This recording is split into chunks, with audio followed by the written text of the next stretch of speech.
হারুনুর রশিদ ডাক দিয়া কয়, কোরআনটা লওয়ার পরে আমার কলিজাটা ভেঙ্গে চূর্ণ বিচূর্ণ হয়ে, আহারে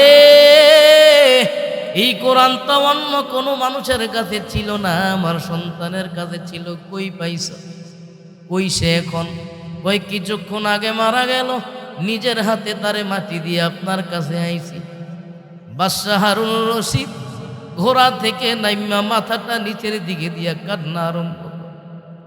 কি করা যায় এখন? কি করা যায়? ডাক দিয়া কো, আমার রাজু দরবারের কর্মীরা, একটা নির্জন জায়গায় তারে সুন্দর করে বসার ব্যবস্থা করো, আমি আসতেছি। রাষ্ট্রীয় কাজে চইলা যাই। রাষ্ট্রীয় কাজে যাবার পর গভীর রজনীতে যখন আবার রাজদরবারে চইলা আইল, রাজদরবারে আইসা দেখে আবু আমের কই।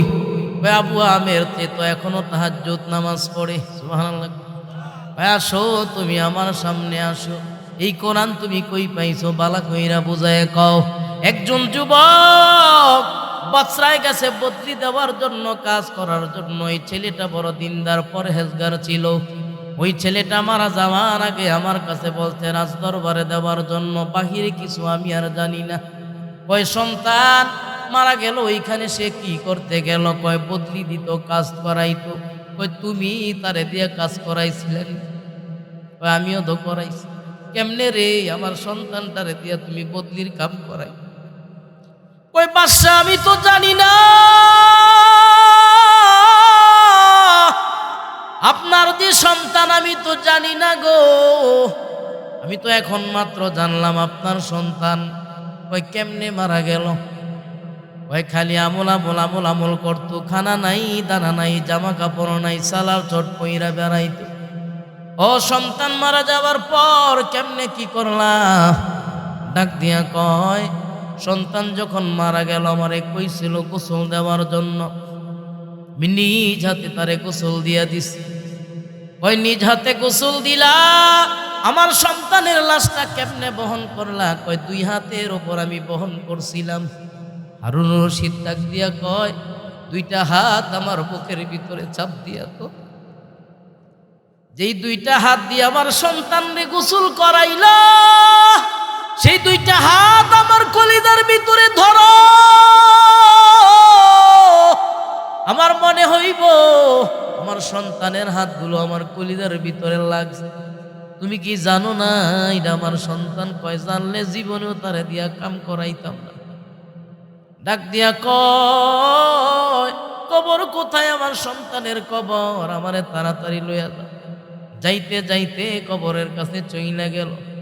আবু আমের ডাক দিয়া কয়, গো তার কবরের কাছে যখন গেলাম, ওখানে যাইয়া দেখলাম তার কবর থেকে মেশক আম্বরে গ্রান বের হয়ে গেছি।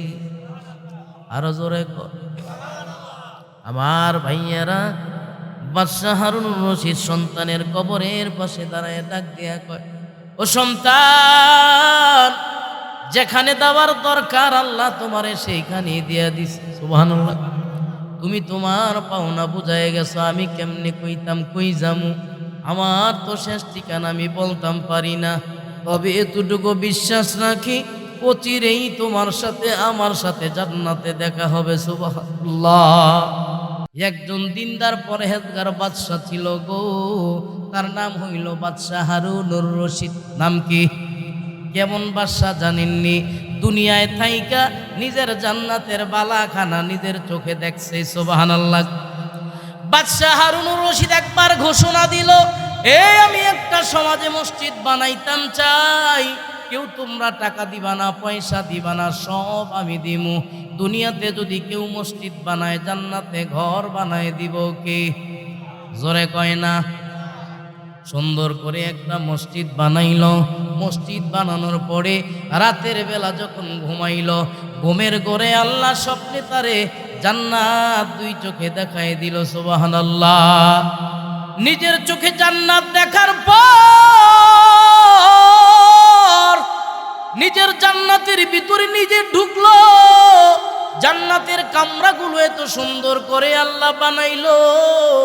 জান্নাত দেখে যখন বাইরে আসলো, উনি তাকায় দেখে এরকম সেম জান্নাত আরেকটা অপোজিটে বানানো।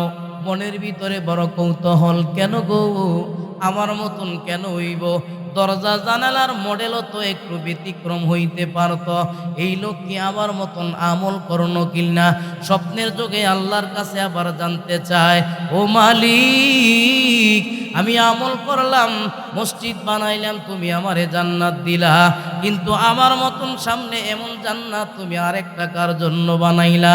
আল্লাহ ডাক দিয়া কয়, তোমার মসজিদ যেই ব্যক্তি বানাইল, অনেক মিস্ত্রি ছিল, একজনের নাম হইল আহাদ, ওই রাজমিস্ত্রির জন্য আমি আরেকটা জান্নাত বানাইয়া রাখছি। জোরে কোন। হারুনুর রশিদ ঘুমের থেকে উঠতে কয়, দেখছ কোটি কোটি টাকা খরচ করছি, আমি যেই জান্নাত পাইছি, হ্যাঁ বলে রাজমিস্ত্রি, হ্যাঁ এই জান্নাতই হইলিস। দেখি জোরে কর। এখন ঘুম থেকে উঠা রাজমিস্ত্রির খবর লইছে, কই আহাদ, ওই আহাদ মিস্ত্রি, মিস্ত্রির খবর লয়ে গেছে, এদিকে আয়।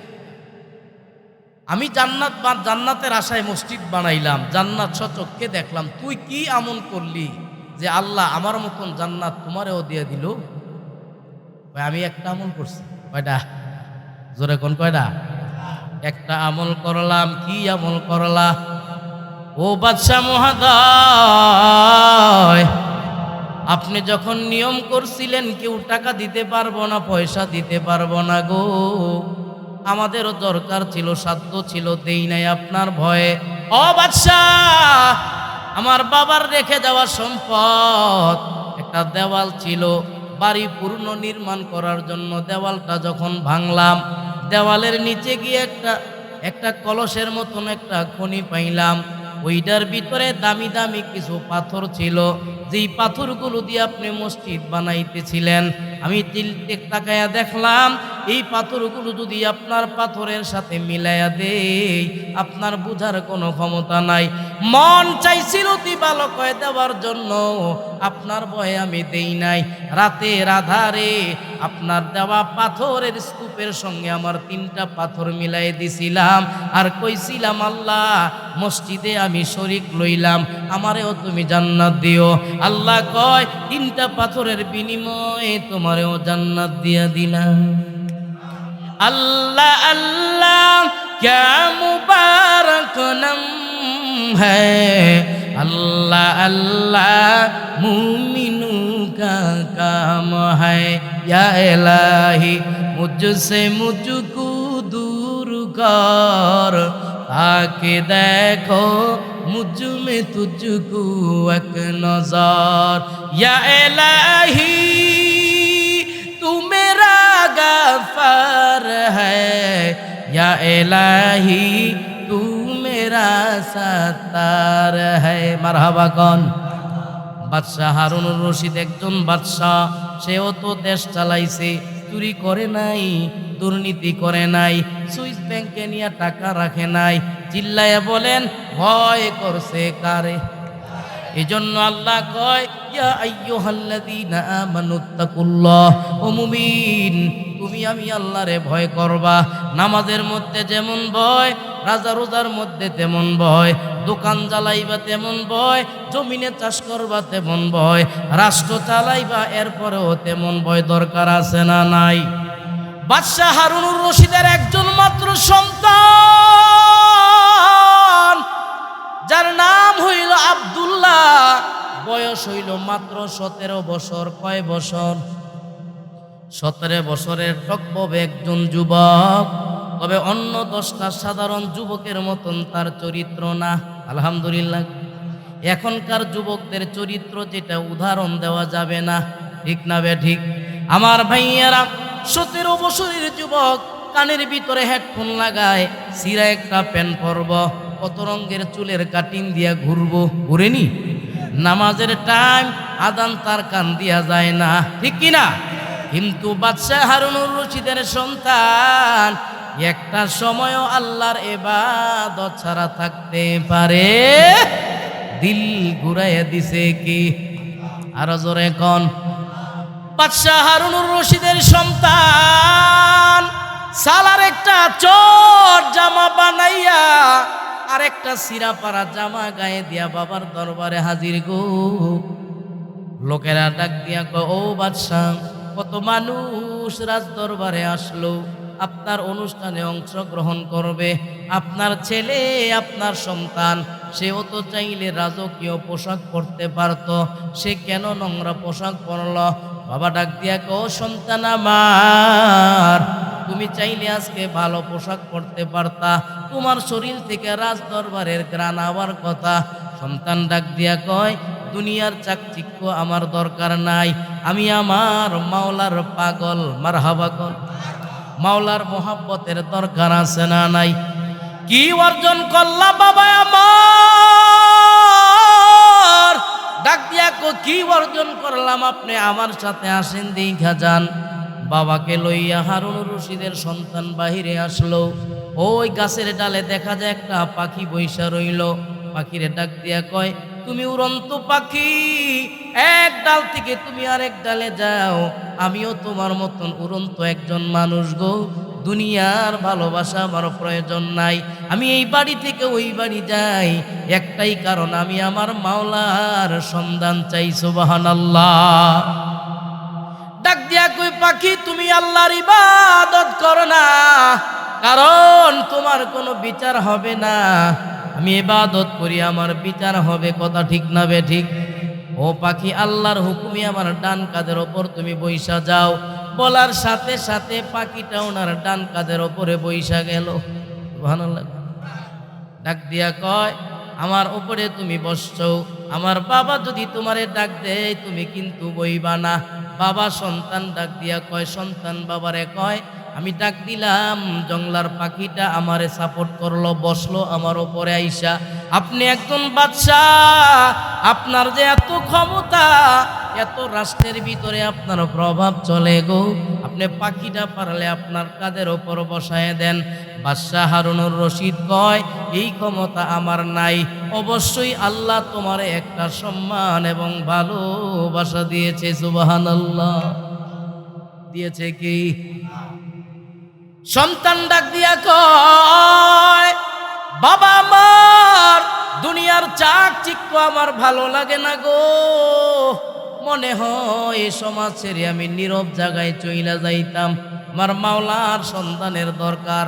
আর সন্তান মাওলার এশকে জলে আগুন নিবাইলে যে নিবে না, পুরে পুরে ছাই হইল এই যে পাগলের সিনায় রে, পুরে পুরে ছাই হইল এই যে পাগলের সিনা। ঠিক না বে ঠিক? ধরা দিও দাও না ধরা,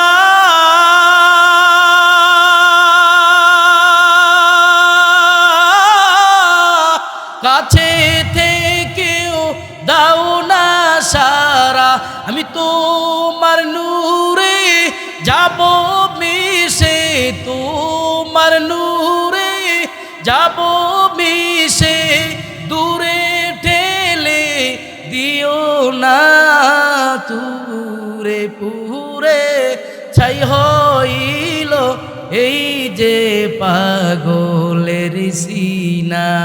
মাওলার মোহাব্বত, মাওলার ভালোবাসার দরকার আছে না নাই? আরো জোরে কন। আমি এমন একটা জায়গায় যাব, যেই জায়গায় মানুষের কোনো কোলাহল নাই, অসাদা দাড়িওয়ালা মুরব্বী বাবা গো, যুবক ভাইরা দিলের কান লাগায়া ঘটনাটা শুনবেন, এটা ইতিহাস, বাস্তব সম্মুখী ঘটনা। আমার ভাইয়ারা ডাক দিয়া কয়, বাবা গো, আমি আপনার রাজ দরবার ছেড়ে চইলা যাইব। কই যাইবা? এমন জায়গায় যামু যেখানে মানুষের কোনো আনাগোনা নাই, আমি আমার মাওলার সাথে মোহাব্বতের ভালোবাসা করতে চাই। সুবহানাল্লাহ। রাজ দরবার থেকে বিদায় হওয়ার সময় ওই তখতার উপর থেকে একটা পুরাতন কোরআন শরীফ লইল। দেখেন কি সঙ্গী বানায়, অথচ বাদশার সন্তান, টাকা নাই পয়সা নাই, একটা কোরআন বুকের ভিতরে লইল, একটা আংটি দিল, মা তার আংটিটা হাতের ভিতরে পরায় দিয়া কয়, যদি কোনো দিন বিপদে পড়ো, আংটিটা বিক্রি হইলেও তুমি উদ্ধার হইবা বাবা আমার। ডাক দিয়া কয়েকটা বার তুমি ঠিকানাটা যদি দিয়া যাইতা, সন্তানের জন্য দুনিয়ার কোন মা বাবা মায়া করে না, দুনিয়ার সব বাবাই তো মায়া করে, ঠিক কিনা? কয় না, আমার কোনো ঠিকানা নাই, কই যামু কই খামু, দুনিয়াতে থাকার জাগার খাবার কোনো অভাব, খাওয়ায় কি পড়ায় কি সব করে কি? আমরা মানুষ, আমাদের কোনো ক্ষমতা নাই, সব ক্ষমতা কার? এমন একটা জায়গায় চলে যাওয়ার পর ইরাক থেকে বের হয়ে চইলা গেল বসরায়। বসরার একটা জায়গা ছিল যেই জায়গার ভিতরে মানুষ বদলি দেয়। সকালবেলা দেখবেন অনেক মানুষ একজন আরেকজনের বাড়িতে কাজ করে, আমাদের সোনার গায়ের বাসায় তারে বদলি কয়, ঠিক কিনা? আমার ভাইয়েরা, ও মুরব্বী বাবা গো, কেউ তারে কাজ করার জন্য নেয় না, কারণ বয়স কম। এই বয়সে সে আবার কি আর কাজ করবো, মাত্র 17 বছর বয়স। কিছুক্ষণ পরে একটা লোক আসলো, ওই ব্যক্তির নাম হলো আবু আমের। ওই ব্যক্তিও মুরব্বীরা লেখেন বিরাট বড় জবরদস্ত একজন আলেম, সুবহানাল্লাহ কোন। ওই ব্যক্তি কাজের খবর নেওয়ার জন্য যখন চলে আসলো, বাজারে আইসা দেখে কোনো বদলি নাই, কাজের কোনো মানুষ নাই গো, কেমনে দিয়া কাজ করাইব, কারে নিয়ে যাইব? একটা যুবক মাথাটা নিচের দিকে দিয়া আল্লাহর কোরআনে কারীমের তেলাওয়াত করে চিল্লায় কোন সুবহানাল্লাহ। ডাক দিয়া কয়, হে যুবক, তুমি কি কাজ করতে যাইবানি? কোরআনে কারীম বন্ধ কইরা বুকের ভিতরে লাগাইয়া আল্লাহর বান্দা ডাক দিয়া কয়, জামু, কামনা করে লেখামু কি? ঠিক নিও, কামনা করে লেখামু কি? কিন্তু আমারে দিয়া যদি কাম করান, শর্ত হইল 3টা। কয়টা? জোরে কয় না। 1 নাম্বার শর্ত, যত কাজ করান না কেন মজুরি হিসাবে দিবেন মাত্র 1 টাকা। কয় টাকা? ও, আপনি আমাকে কাজ করাইবার জন্য নিয়ে যাইবেন, আমি কাজ করব, কোনো সমস্যা নাই। আজান যখন হয়ে যাবে আমার নামাজের জন্য আপনি বাধা দিতে পারবেন না। 3 নাম্বার শর্ত হলো, সারা সপ্তাহ আমি কাজ করব না, মাত্র শনিবার একদিন কাজ করব। ঠিক আছে নি? উনি কয়, ঠিক আছে, অসুবিধা নাই, তোমার শর্ত অনুযায়ী লইলাম। সব শর্ত পাইনা যখন তারে নিয়ে বাড়ির দিকে যখন রওনা হয়ে গেল, বাড়িতে যাওয়ার পর ইট বালু সিমেন্ট পানি সবগুলো তার সামনে দেওয়া হইল। ওই লোকটা কাজ করে, মালিক বাড়িওয়ালা কয়, তুমি তোমার কাজ করো, আমি একটু অন্য কাজে চইলা যাই। কয়, যান, সমস্যা নাই। আল্লাহর বান্দা বাদশাহ হারুনুর রশিদের সন্তান এই যে কাজ করতেছে, বিকাল বেলা বাড়ির মালিক আবু আমের আইসা ডাক দিয়া কয়, ব্যাপারটা কি? একজন মিস্ত্রি লইলাম, যেই কাজ করার কথা সকাল বেলা দিয়া গেলাম, বিকাল বেলা আইসা দেখলাম 100 জন মিস্ত্রি যেই কাজ করতে পারবে, তুমি একাই তো সেই কাজ করেছো। সুবহানাল্লাহ। আল্লাহ ওয়ালাদের নসরত সহযোগিতা করেন কি? জোরে কয় না। আমার ভাইরা, ওই ব্যক্তি বিকাল বেলা খুশি হইয়া তারে 5 টাকা হাদিয়া দিল। কয় টাকা? 5 টাকা দিল। হারুনুর রশিদের সন্তান আব্দুল্লাহ কয়, না, আমার সাথে আপনার সাথে কন্টাক্ট হইল। কয় টাকা? জোরে কন। 5 টাকা দেওয়া যাবে না। কয়, না, অনেক কাম করছো, খুশি হইয়া আমি তোমারে বকশিশ দিলাম, প্রয়োজন নাই, ওয়াদার বরখেলাফ করা যাবে না। 1 টাকা লইল, 1 টাকা লইয়া চইলা গেল। বাজার করে কয়দিন আবার খানা দানা খাইল। আবার কয়েকদিন পরে আবু আমের মিস্ত্রি আনার জন্য বাজারে গেল, খবর পায় না, খবর পায় না। ওই লোকটা তো আসে না, কবে আসব? আবার শনিবার দিন আসব। শনিবার দিন যাবার পর ওই মিস্ত্রিকে আবার যখন পাইল, মালিকের মাথার ভিতরে একটা টেনশন, একজন মিস্ত্রি এত বড় ওয়াল সারা দিনে কেমনে দাঁড় করাইলো, আমার তো বুঝে আয় না রে। তারে নিয়া এটা আমার আর একবার যাচাই করার দরকার আছে না নাই? বাড়ির বাড়িওয়ালা মালিক তাকে আবার কাজে যখন লয়ে গেল, বাড়ির মালিক আবু আমের পিছন দিক দিয়ে যখন তাকায় রইল, উনি গোপনে গোপনে দেখে কেমনে কি করে আমি দেখি গো। ওই বাড়ির মালিক ডাক দিয়া কয়, আমি দেখলাম এই ছেলেটা যখন একটা ইটের ভিতরে পঞ্চা দিয়া সিমেন্ট বালু পানি লাগায়, একটা ইট বসায়, সাথে সাথে শত শত ইট তার দেওয়ালে বইসা যায়। জোরে কয় না? করে কি? নসরত করে কি? আবু আমির ডাক দিয়া কয়, কি ভুল করলাম আমি? এটা কি করলাম? আল্লাহর ওলিরে দিয়ে আমি আমার বাড়ির বদলি খাটায় দিলাম গো। খুশি হইয়া ডাক দিয়া কয়, আর কাজ করার দরকার নাই, তোমারে আমি চিন্না লাইছি। সুবহানাল্লাহ।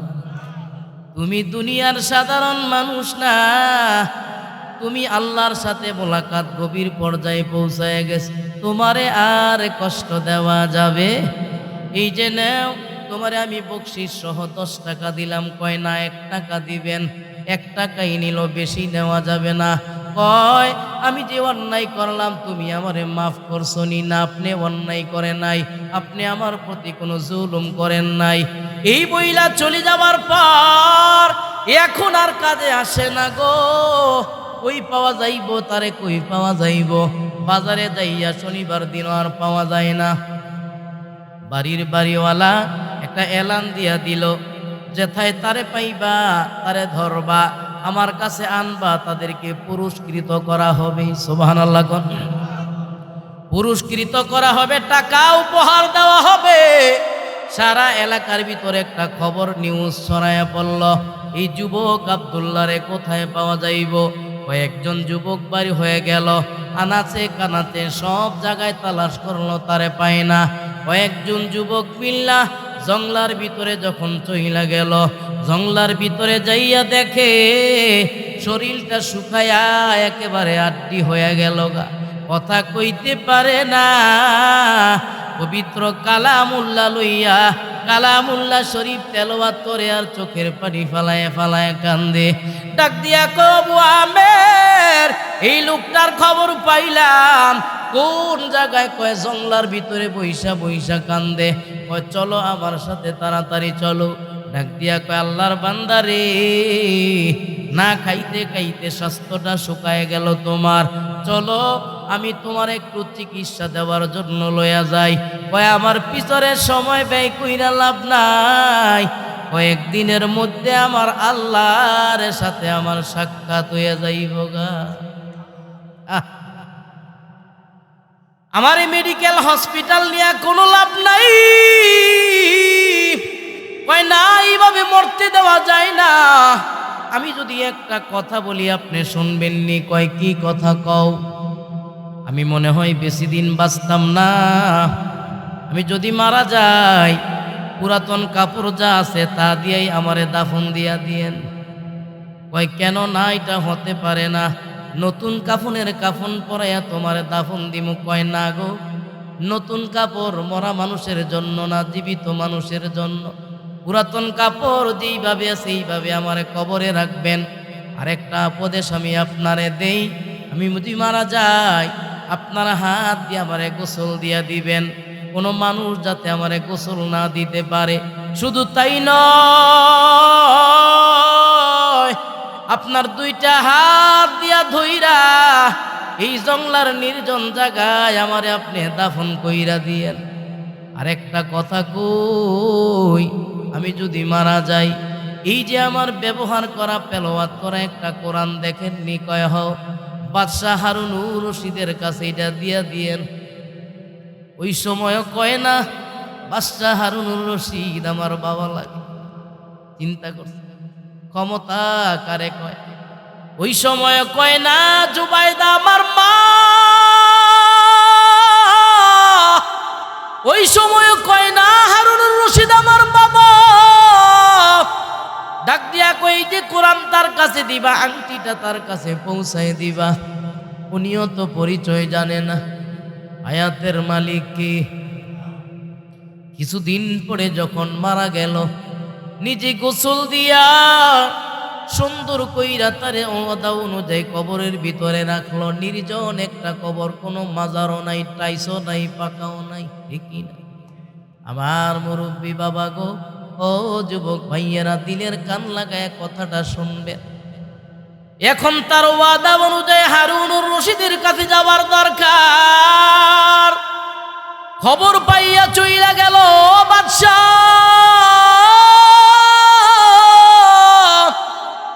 তাকায়া দেখে 1000 সৈন্যবাহিনী লইয়া হারুনুর রশিদ সামনে দাঁড়ায় রইল। একটু সময় দিবেননি, কথা কইতাম। কইতে গাইছে, কয় বসরা থেকে গাইছে, কয় পরে কমুনে, রাষ্ট্রীয় কাজে আমি এখন বের হয়ে যাবো, ডিস্টার্ব কইরেন না। কই একটু সময় যদি দিতেন, দিলের কথাটা কইয়া যাইতাম। কই কি কইবেন কন? কয় একটা ছেলে মারা গেল, এই কোরআনটা আপনার কাছে দিতে কইছি। হারুনুর রশিদ ডাক দিয়া কয়, কোরআনটা লবার পরে আমার কলিজাটা ভেঙ্গে চূর্ণ বিচূর্ণ হয়ে, আহারে, এই কোরআন তো অন্য কোনো মানুষের কাছে ছিল না, আমার সন্তানের কাছে ছিল। কই পাইছ? কই সে এখন? কই কিছুক্ষণ আগে মারা গেল, নিজের হাতে তারে মাটি দিয়ে আপনার কাছে আইছি। বাদশাহ হারুনুর রশিদ ঘোড়া থেকে নাইমা মাথাটা নিচের দিকে দিয়া কান্না আরম্ভ। কি করা যায় এখন? কি করা যায়? ডাক দিয়া কো, আমার রাজ দরবারের কর্মীরা, একটা নির্জন জায়গায় তারে সুন্দর করে বসার ব্যবস্থা করো, আমি আসতেছি, রাষ্ট্রীয় কাজে চইলা যাই। রাষ্ট্রীয় কাজে যাবার পর গভীর রজনীতে যখন আবার রাজ দরবারে চইলা আইল, রাজ দরবারে আইসা দেখে আবু আমের কই। আবু আমের তো এখনো তাহাজ্জুদ নামাজ পড়ে। সুবহানাল্লাহ। আসো, তুমি আমার সামনে আসো। এই কোরআন তুমি কই পাইছো? বালা কইরা বুঝায় কও। একজন যুবক বসরায় গেছে বদলি দেওয়ার জন্য, কাজ করার জন্য। এই ছেলেটা বড় দিনদার পরহেজগার ছিল। ওই ছেলেটা মারা যাওয়ার আগে আমার কাছে বলতে, রাজ দরবারে দেওয়ার জন্য, বাহিরে কিছু আমি আর জানি না। ওই সন্তান মারা গেল, ওইখানে সে কি করতে গেল? কয় বদলি দিত, কাজ করাইতো। কই তুমি তারে দিয়ে কাজ করাইছিলেন? কয় আমিও তো করাইছি। কেমনে রে? আমার সন্তানটারে দিয়ে তুমি বদলির কাম করাই? কই বাদশা, আমি তো জানি না, আপনার যে সন্তান, আমি তো জানি না গো, আমি তো এখন মাত্র জানলাম আপনার সন্তান। কই কেমনে মারা গেল? কই খালি আমল আমল আমল আমল করতো, খানা নাই, দানা নাই, জামা কাপড় নাই, সালার চট পইরা বেড়াইতো। ও সন্তান মারা যাওয়ার পর কেমনে কি করলা?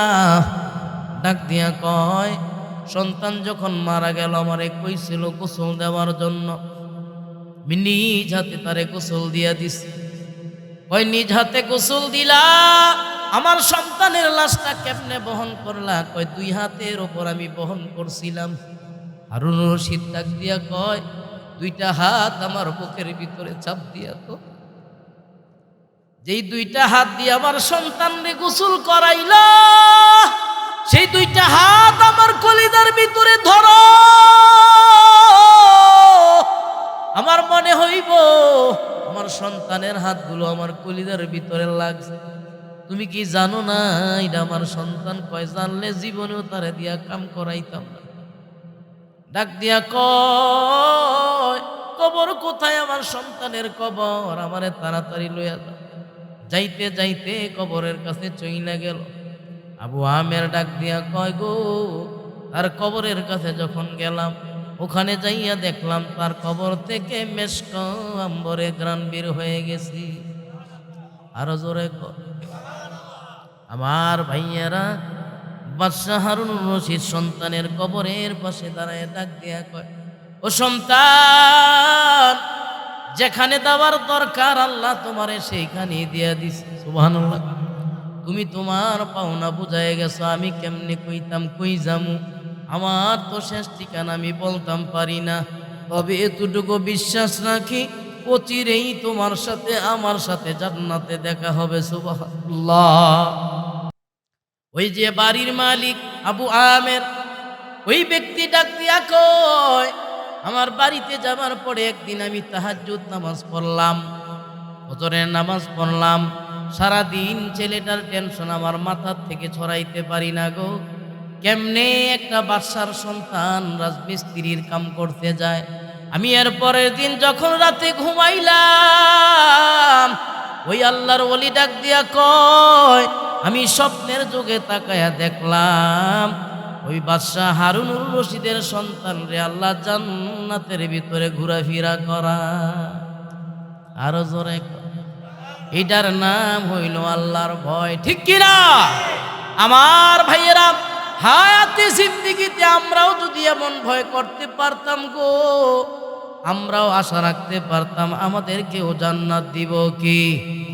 এজন্য আল্লাহ ডাক দিয়া কইয়া, আইয়ুহাল্লাযীনা আমানুত্তাকুল্লাহ ওয়া কুনু মা'আস সাদিকিন। ও মুমিন, ও বিটি পাড়ার মানুষেরা, আল্লাহ আপনাদেরকে ভালোবাসেন, মহাব্বত করেন। কোনো বেঈমান, কোনো হিন্দু নাস্তিকরে আল্লাহ ডাক দিয়া কয় নাই আপনাদেরকে ভালোবাসেন, মহাব্বত করেন, বিদায় ডাক দিয়া কয় মুমিন তোমরা আমি আল্লাহরে ভয় করবা। ভয়টা তখনই হবে যখন ভয়কারীরে আপনি বন্ধু বানাইতে পারবেন, ঠিক কিনা আমার ভাইয়ারা? এজন্য আল্লাহওয়ালাদের বন্ধু বানানোর দরকার আছে না নাই? আরো জোরে কোন আছে না নাই? একটা কথা আছে, সৎসঙ্গে স্বর্গবাস, অসৎ সঙ্গে সর্বনাশ। এটা তো আল্লাহ বুঝাইছেন।